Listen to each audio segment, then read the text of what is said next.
Hi, welcome to my channel. So let's start.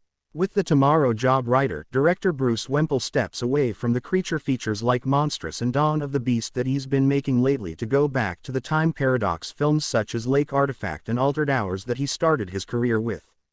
In fact, The Tomorrow Job reworks Altered Hours' premise of a drug that can send its user a day into the future as the jumping-off point for its tale of Lee, Grant Schumacher, Trust Your Driver, My Best Friend's Dead, and his crew of time-traveling thieves. Lee was a subject of the late Drive. Tupples, Rick Montgomery Jr., Puppet Master, Doctor Death, connected experiments in time travel. And when he left the project, he took the remaining samples of the drug with him. Now he, along with Finn, Caitlin Duffy, Our Bed is Green, Chill, and Martin, Andrew Gombas, White Walls, Dark Rooms, use it to steal information for clients. It's a risky and complicated procedure, but it pays well, and that's what matters. Now this by itself would have made for an interesting heist film.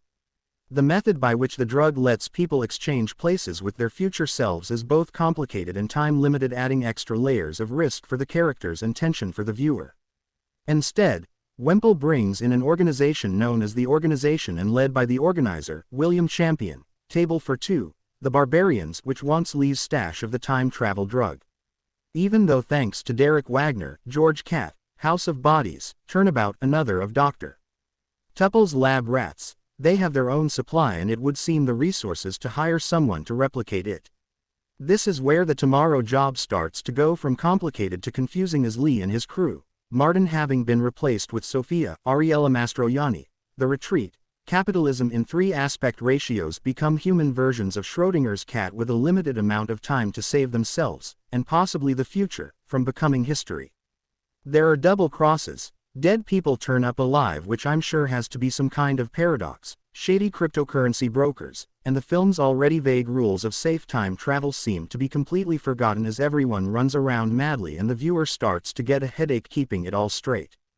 Worse, The Tomorrow Job has a completely charisma-free protagonist. Lee is a petty criminal with a long arrest history who stumbled into a lucrative gig. He looks like a skeevy character from a 70s movie and has a bland personality, not what we need from an anti-hero.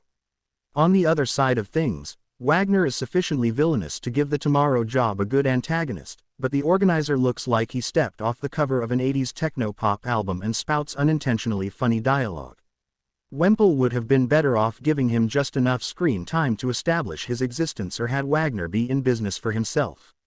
The Tomorrow Job has its moments and might be worthwhile if you're needing a sci-fi fix. But the script is too loosely constructed and confusing to fully recommend to science fiction fans, and there are way too few action scenes for it to succeed on that level. And at an hour and 47 minutes, it's too long overall. The film ends with a tease for a sequel, and a post-credits scene expands on it. If Wemple can tighten up his ideas, it could succeed where this fails.